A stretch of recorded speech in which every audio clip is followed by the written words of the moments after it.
I'm Hemant Mehta. And I'm Jessica Bluemke. And you're listening to the podcast for FriendlyAtheist.com.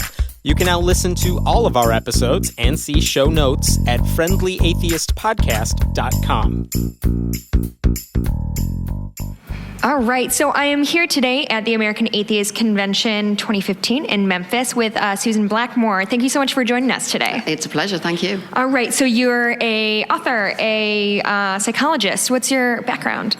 Oh, my background is originally I did psychology and physiology at Oxford, and then I had a most extraordinary out-of-the-body experience while I was there. In my first term, in fact, in which I seemed to be out of my body, floating around, traveling around the planet. You know, it was the most meaningful experience that I'd ever had, and everything was incredibly vivid. And I'm only telling you this because, in a way, it's been the beginning of the whole story of everything that followed, because it made me just so curious as to what was going on. And being of a scientific nature, I wanted to find out. But I jumped to the conclusions at the time, understandably, given the science then, that my soul had left my body and I was on the astral planes and life, there would be life after death. I jumped to all these conclusions, and I became absolutely determined that I was going to become a parapsychologist, and I was going to prove to the closed-minded materialist scientists that were teaching me at Oxford that, there's all these there's more in heaven and earth than you ever dreamt of in your philosophy and all that stuff. You can imagine me, can't you? Really? Sure. I'm going to prove it to them. Well, what did I do?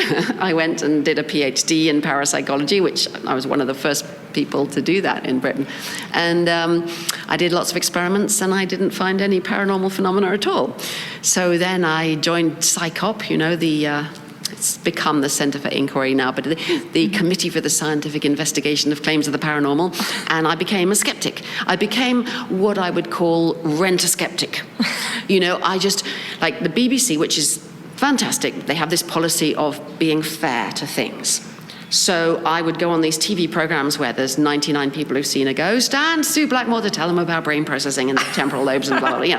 Or there's 150 people who've been abducted. No, there wouldn't be that many. Let's say 30 people who've been abducted by aliens, and Sue Blackmore to come along and say it's really sleep paralysis.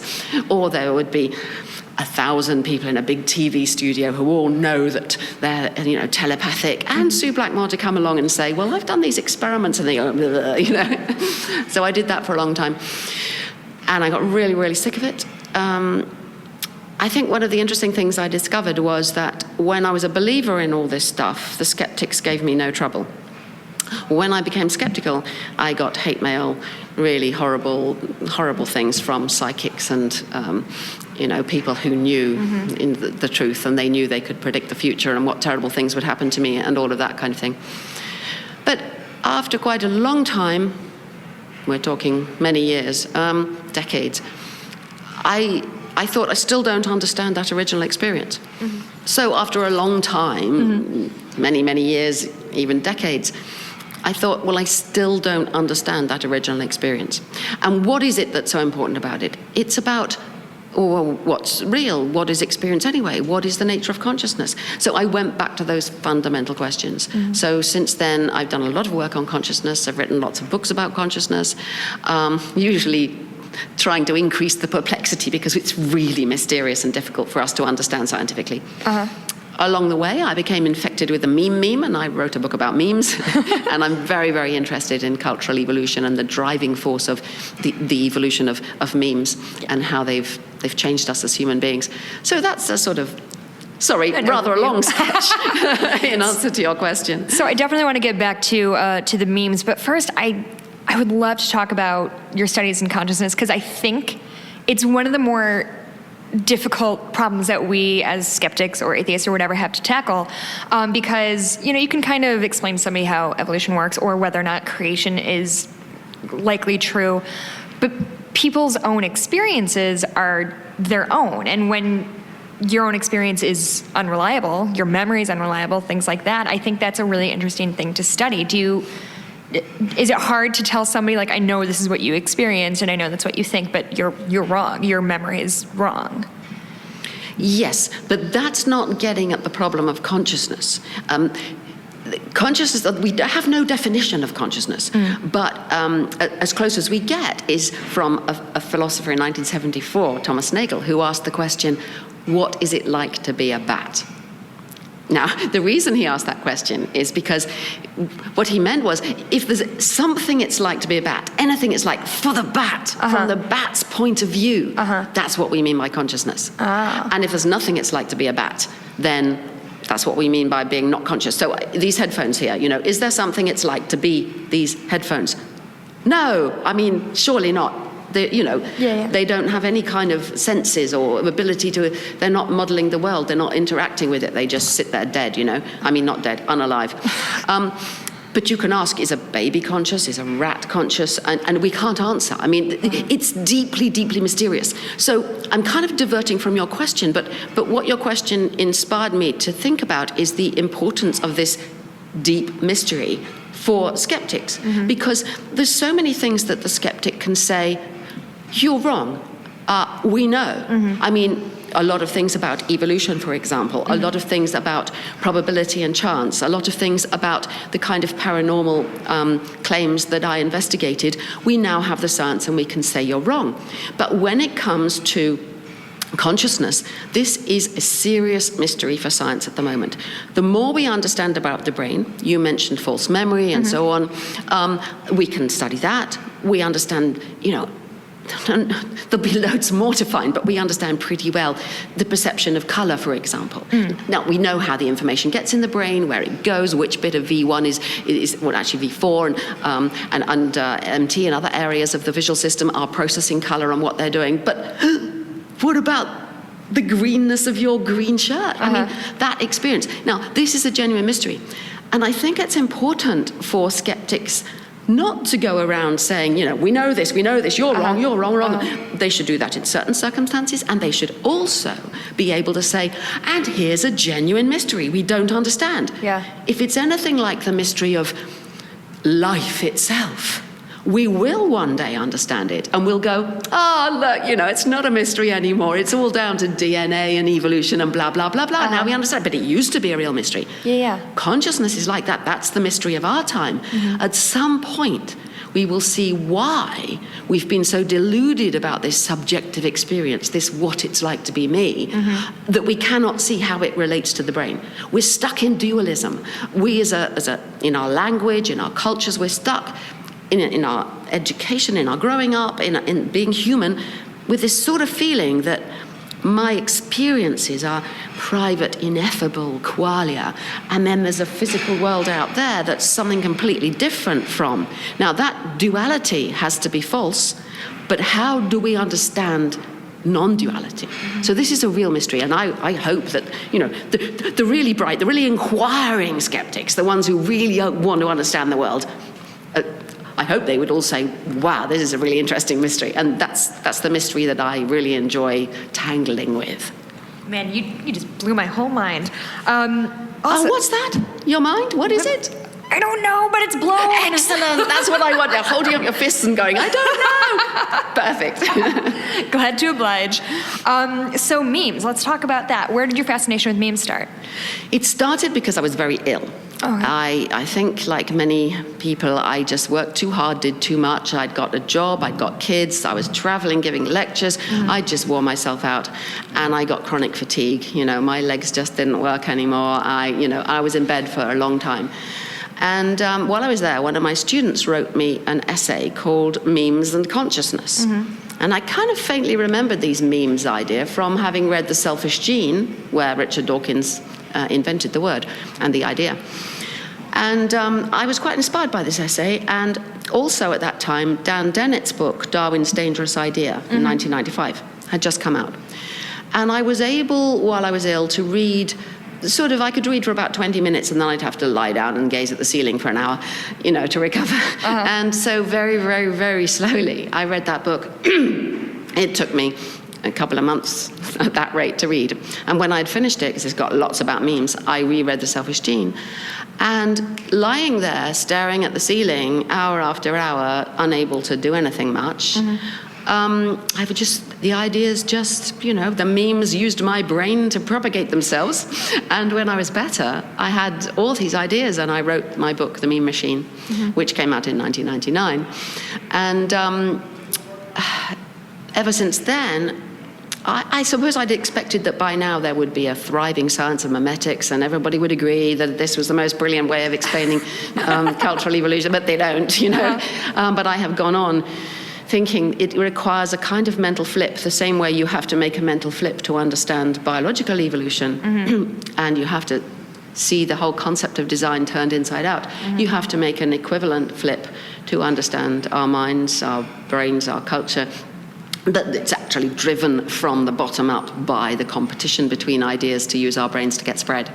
So that's how it began, and I go on thinking it's a great idea, and most people don't.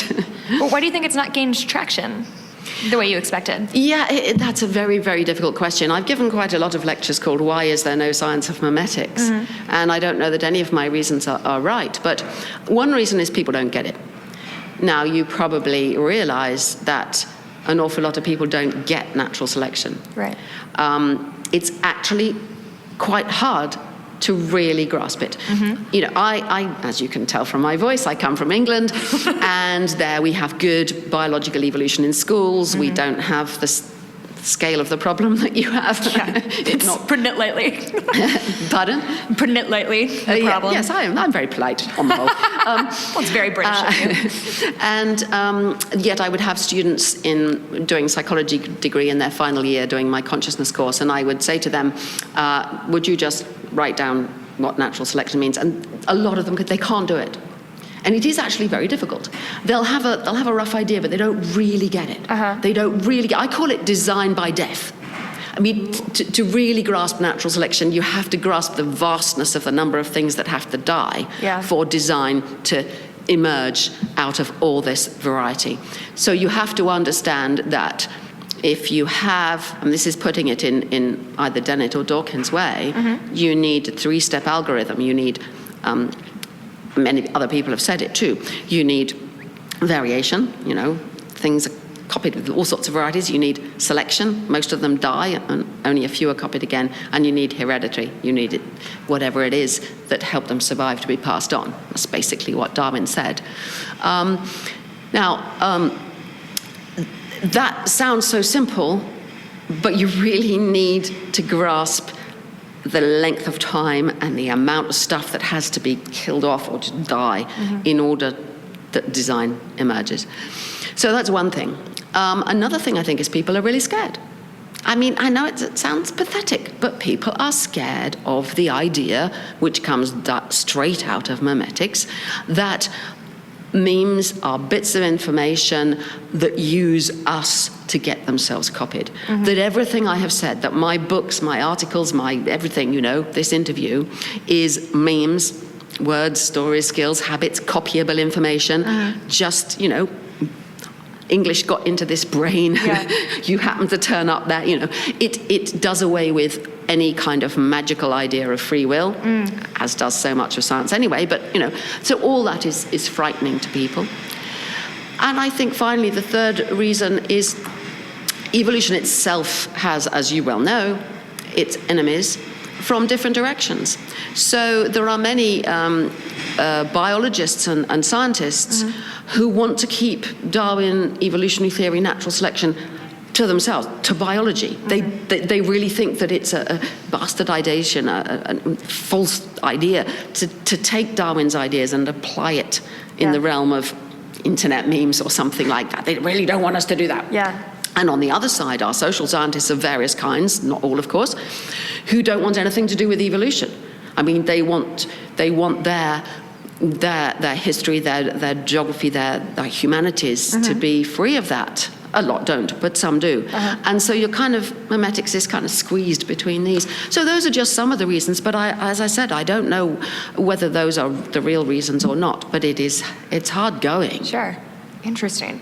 Do you think the reason people struggle to understand evolution or natural selection, do you think it's because we're not good at understanding big numbers? Like we can't grasp a million years or 100 million years. Is yes, that? I think that's a large part of it, just the vastness of time. Dan Dennett does a wonderful job of trying to explain that. Yeah. And probability. I mean, I've done a lot of studies because it relates to the paranormal and coincidences and so on how bad we are generally at understanding probability. Yes. So when it comes to 1 in 2 and tossing a coin, it's difficult enough.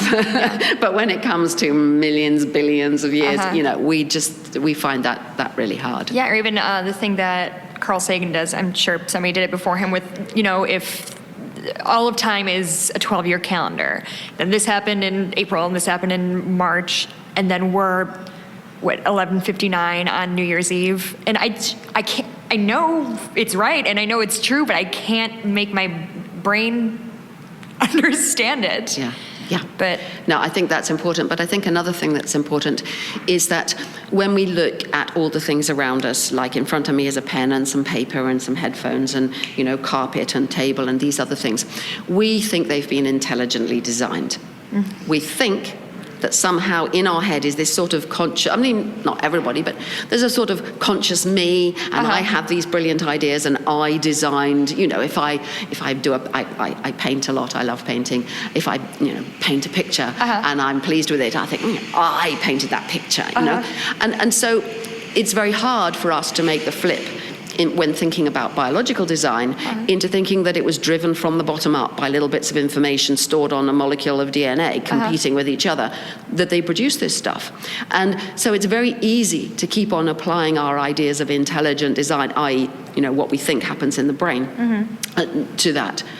Now, the flip we have to make is so big, I think, it is, and applies in both biology and in culture or memes, that human design actually is only intelligent because of the memes. And this is a really hard thing for people to think. I would say that an elephant or a tree is designed. It's designed by natural selection. Now, Richard Dawkins doesn't say that. He puts design in inverted commas there. I don't have the inverted commas. That's all the design there is in the universe as far as I'm concerned. Yeah. When I do a painting, that is not my conscious design. It's not me intelligently designing it. It is the competition between all the memes. I've learned to use a paintbrush. I've learned whether red lake or alizarin crimson is better for what I want to paint on there. I've learned how to mix the oil paint with the whatever it is. These are all memes acquired by this brain, and this is controlled by all that stuff. This freaks people out. I don't know why. I'm happy to be here as an organism that got here for no reason at all, doesn't have free will, and is just processing memes and throwing them out. It's wonderful and amazing, and but people find that really hard. I don't think people like to think that they're not under control of their own destiny or yes. You. Then comes the big question. Who's in control of their own destiny? And it comes right back to a question which I think is fundamentally important, which is, who am I? Mm-hmm. Now, I've been training in Zen for 30 years, more than 30 years. I've meditated every day for that long. I'm not a Buddhist. I haven't signed up to believing stuff because it's in a book or any of that, but the practice is fantastic. And a lot of that practice, apart from just calming the mind, which in my case takes some doing because there's so much going on, it's a lot about asking, who am I? And learning to discard or drop, or perhaps not discard, that implies pushing away more, learning to drop the clinging to the self, building up the self is very important, giving it powers and control. It's a lot about letting go of control. Acting, doing things that have consequences, admitting and accepting those consequences, or even taking responsibility for them, while knowing that this is just simply stuff playing out. I mean, this is one of the amazing things that the Buddha saw. It's called codependent arising. Everything that happens because of what happened before. I mean, that was a pretty stunning thing to say 2,500 years ago. He wasn't saying, there's a God who made it. He was saying, everything that happens because of what went before. It's almost like laws of thermodynamics in a very simple form, And that's all relates to the self. The self is just a name we give to something that isn't really what we think it is. It's an illusion in that sense. There's not a little me inside pulling the strings. being the subject of experience, being the initiator of the actions, there is an idea of a self, a story about a self, and there's a body acting in the world because of everything that went before. That's the light in which I want to think about control. When you said, I'm in charge of, well, who? If the self is an ever-changing, ephemeral kind of a story produced by the ongoing processes in a brain, it's not in charge of everything. And wanting to control things is a big problem in our life. And my mum was a control freak, and so I'm probably a little bit obsessed with that idea. But, we don't have, in my opinion, an inner conscious self with the power to control its body. The body is an integrated system, a part of an interconnected world, doing what it does because of all those interconnections. Interesting. I think the meditation thing is really, so you said you meditate every day? Mm-hmm. How does, I've tried to do it. I do yoga and they're always like, clear your mind. I can't do it. Like, is it something that you practice until you? Yes, the word practice is absolutely it. It's all practicing. It is practicing sitting still and just being there. That sounds awful. It is, yeah, but it gets better. Yeah. I mean, I think we have a problem in the sort of society's view of meditation that, it's so relaxing. And, some kinds of meditation are guided meditations, imagining the ocean and stuff like that. But serious meditation for a different purpose, for real transformation, is very hard. It's very tough. Because in the beginning, well, always really, but in the beginning it's harder because you have to sit there, learn skills, there are lots of different ways of doing it, to calm the mind and watch. And what you see is ghastly stuff. I mean, when I first went on my first retreat ever at a remote farmhouse in the mountains of Wales,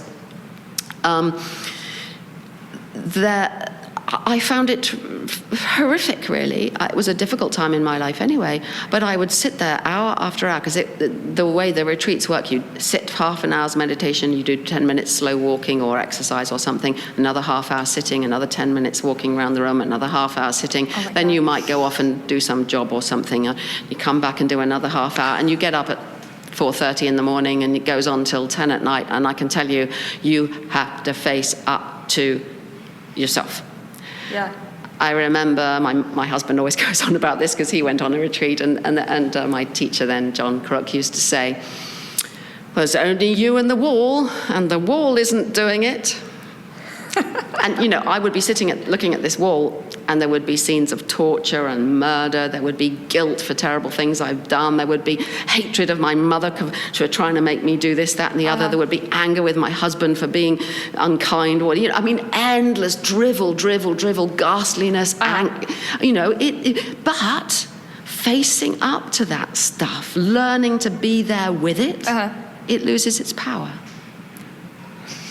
That's great. Because that's what I get if I try to meditate or do whatever. The first thing, it's immediately stuff I did that's embarrassing. Something I said on this show that was stupid. And I hate it. Of course you do. Okay. Right. You're in the first step then.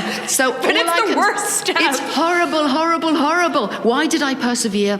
And that's probably the question that you're asking. Why keep doing it? If it's so horrible. Read my mind. Why did I persevere? I don't know. Probably because life was so painful. And then now I persevere. Often I don't know why I persevere, I just do. I made a commitment with myself that I would sit every day, and I do. But I would say the effect is coming to terms with yourself. And selves are hard stuff, the stuff that these brains throw up, the guilt, the embarrassment, the shame, the anger, the fury, the hatred, all this human stuff. Now, I think it's a lot better to live one's life able to see that and sit with it than it is every time it comes up, go away. The skill, part of the skill of meditation is this awfully tricky balancing act. Some people liken it to surfing a wave or something. You can fall back, you can fall forward. It's a balancing act. The way to deal with these things is neither to hang on to them, not to push them away.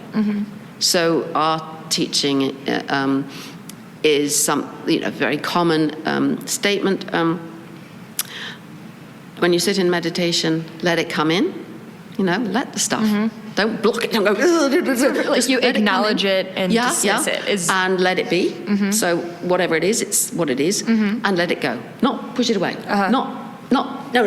Just let it go. When you are able, eventually, after years and years and years of meditation, to let anything come, be, and go, then that's a peaceful mind. It's not an empty mind necessarily. I mean, to some extent, one can meditate with a lot of practice and have no thoughts. But that isn't really the point. That's a skill. But more the point is to be able, whatever thought comes, whatever impression comes, whatever terrible things happen, is to allow them to be what they are and let them go when they go. Now, does that sound to you to be something worthwhile, or does it just sound a bit bonkers? No, it sounds like I need to do that, because I have the worst problem that I'll just be sitting and doing nothing, and there's a thing on I saw on Facebook, and it's a guy, it's a meme, an internet meme of a guy lying in bed with his eyes wide awake, and that thing I said 7 years was so stupid, and I get that all the time, and it's torturous. I don't want to be dramatic about it, but it's awful, and I hate it. And I think being able to deal with things like that would be incredibly helpful. Well, then, I think what might be helpful to you is to know that it is hard. And if you want to meditate and you sit down and it's hard, accept, okay, it's hard. Yeah. I've had so many things happen that have been kind of turning points. And I met Baba Ram Das. I don't know if you know who he is. In the 1970s, he wrote a book, Be Here Now. Great, he was a psychologist who went off to India and blah. But I met him once, and I told him I'd been practicing mindfulness, which wasn't all trendy then. I mean, serious mindfulness, moment to moment, being here. Yes. And it's so hard. And I said to him, but it's so hard. And he looked at me with a beautiful look, and he said, it's even harder than you think. And that was such a freeing... Yeah. To know that it wasn't just me being bad at it or something, that it really, really helped me a lot. We're all struggling with it. That we're all kind of struggling with the same things. Yes, and that if I went on, it might get even harder. It was sort of scary, but drew me on.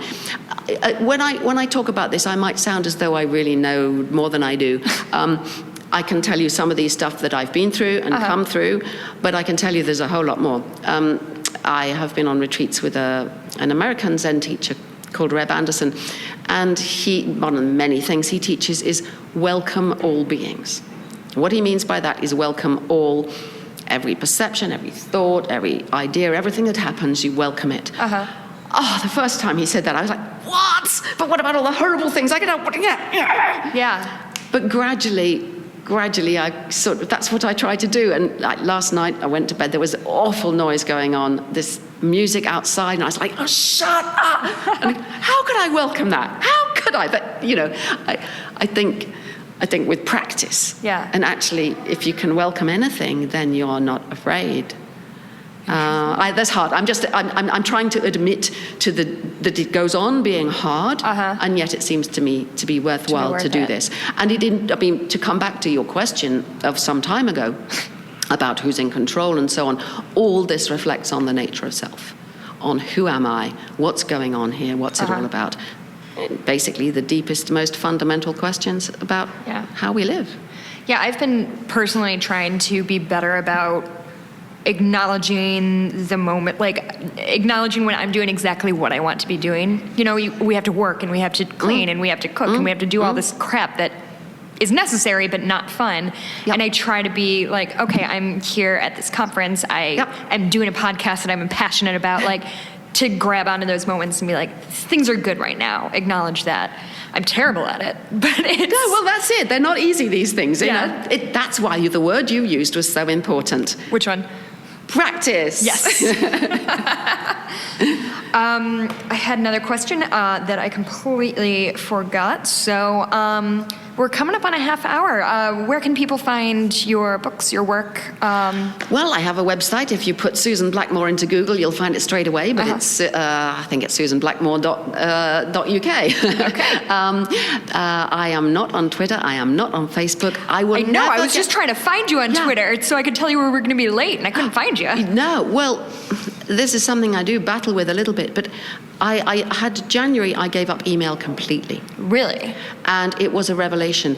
I realized I haven't written a serious book for many years, and I gave up email because I just had become so overwhelmed with every morning waking up with this awful kind of pressure of all the stuff I've got to do, and going to bed at night not having finished it with the inbox full of stuff and feeling what is life if it's like. So I just decided to have a month off. I mean, I do have an assistant, only part-time, and but she fielded things in case there was anything really urgent, and otherwise I just let it all go, and I began to write another book. And I remembered why I enjoyed my work. I remembered what I want to do. I want to read scientific papers, understand stuff, put them together, see if I can. I'm actually writing about out-of-the-body experiences. I'm going right back to what started me off in the first place. And I'm sitting there at my desk going, oh, yes, this is what I want to be doing. So I think if I joined Facebook or Twitter or any of these other things, they would just be another burden. And so for the moment, I don't. And I don't have a card to give people, and if people ask me, I go, no, sorry. Really? Yeah. That's so interesting. And I feel like I'm having that moment right now because, doing what I'm doing at this convention, I'm trying to pack in 8 interviews in one day and think of questions and research people who I don't necessarily know a whole lot about and don't want to look like an idiot in front of. But I'm so happy right now. I love hearing what you have to say, and I remember why I'm enjoying doing this, and I'm lucky. Good. I feel very good. I'm going to go take on the world after this. Excellent. Well, It's fun for me too. All right. Well, thank you so much for your time, and Not at all. I very much do appreciate it. I shall get back to these wicked atheists now. Thank you. Bye-bye. Thanks for listening to the podcast for FriendlyAtheist.com. This episode was taped at Cinnamon Sound Studios in Aurora, Illinois, and the music was written and performed by Brad Chagdis. If you like what you're hearing, please consider making a contribution at patreon.com/Hemant, that's He-Man T. We appreciate your support. I'm Hemant Mehta. And I'm Jessica Blumke. We hope you'll join us next time.